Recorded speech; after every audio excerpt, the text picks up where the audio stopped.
کہ کبوتر بازی میں گالم گلوچ یہ وہ بس آئندہ نہیں ہونا چاہیے. ٹھیک ہے بھائی, اللہ حافظ.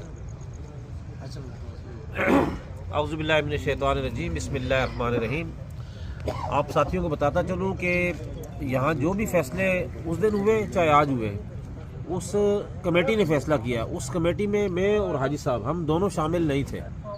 یہ بات ہے صاحب, کیونکہ ہم نے اس میں ہم دونوں کا میٹر انوالو تھا. اس میں ایک طرف میرے شاگرد تھے, دوسرے بھائی صاحب کے شاگرد, بھائی صاحب کی منصفی تھی. تو ہم نے اس کو ٹرانسپیرنٹ رکھنے کے لیے فیصلے اپنے اوپر نہیں رکھے, نہ ہم اس کمیٹی میں شامل تھے. اس کمیٹی میں شامل آج کی جو کمیٹی میں شامل تھے وہ استاد نعیم بزنجو, استاد افتخار قائم خانی, استاد نعیم بلوچ اور استاد اسلم بلوچ, یہ کمیٹی میں شامل تھے. اور مشاورت میں استاد شوکت بلوچ اور ماما حسین شرافی اور ہمارے دیگر ساتھی اس میں شامل تھے. میں اور بھائی صاحب آج بھی جو ہے اس کمیٹی میں شامل نہیں تھے.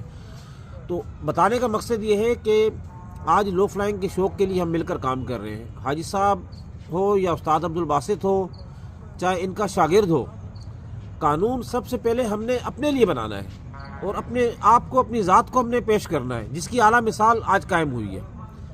کہ اگر میرے شاگردوں نے غلطی کی, ان پر پابندی بھی لگائی گئی, ان کی چھت بھی بند کر دی گئی, 1 سال کی پابندی لگائی گئی. اور پھر عامر دانش پر پابندی لگائی گئی.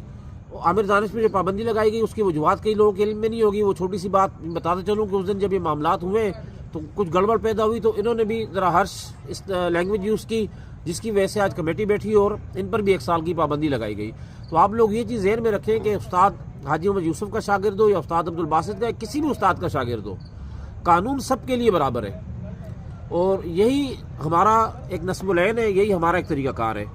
اور تمام اساتذہ کرام بھی اس قانون کی زد میں آئیں گے اگر وہ شاگردوں سے بدتمیزی کریں گے یا غلط الفاظ استعمال کریں گے. کیونکہ بحیثیت مسلمان, بحیثیت انسان, ہم سب کو انسانیت اس بات کا درس دیتی ہے کہ ہم نے اخلاق کا دامن نہیں چھوڑنا. اگر آپ کا بڑے سے بڑا مسئلہ ہے, آپ خاموشی اختیار کریں, کمیٹی کو اطلاع دیں.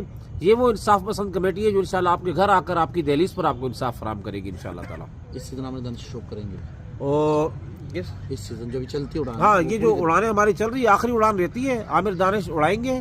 اور ہار جی جو بھی ہوگی وہ سب کے سامنے ہوگی انشاءاللہ تعالیٰ. پرسوں سنڈے کی جو اڑان ہے وہ اڑائیں گے. اس کے بعد 1 سال کے لیے جو کمیٹی نے جو فیصلہ کیا ہے وہ ہمیں بھی منظور ہے, قبول ہے. اور شوق کی بہتری کے لیے ہم نے مل کر کام کرنا ہے. اور جو بھی دیگر اس وقت ساتھی ہمیں سن رہے ہیں, یہ واٹس ایپ گروپس میں جو انجوائے کر رہے تھے ان چیزوں کو, وہ انجوائے نہ کریں, شوق کے لیے کام کریں انشاءاللہ تعالیٰ. ہم آپ کے بھی ساتھ ہیں اور آپ ہمارے ساتھ ہیں, مجھے یقین ہے. چاہے حاج صاحب کے لوگ ہوں, چاہے استاد عبدالباسط کے لوگ ہوں, ہم سب ایک فیملی, ایک خاندان ہے. ہم نے ایک دوسرے کی عزت بڑھانی ہے, ہم نے گھٹانی نہیں ہے. تو اس کے لیے ہم نے کام کرنا ہے انشاءاللہ. اور مجھے یقین ہے کہ آج اس فیصلے کے بعد, اس ویڈیو کے چلنے کے بعد انشاءاللہ کسی قسم کی بدمزگی, کوئی پرابلم کسی بھی گروپ میں انشاءاللہ تعالیٰ نظر نہیں آئے گی. سنڈے کا دن ہوگا, اس شوق کو انجوائے کریں گے. جو بھی جیتے گا ہم جائیں گے اسے ہار پہنائیں گے, جو ہارے گا وہ جا کے انشاءاللہ جیتنے والوں کو ہار پہنائے گا اور انشاءاللہ انجوائے کریں گے. آپ ساتھیوں کا بہت بہت شکریہ. اللہ حافظ.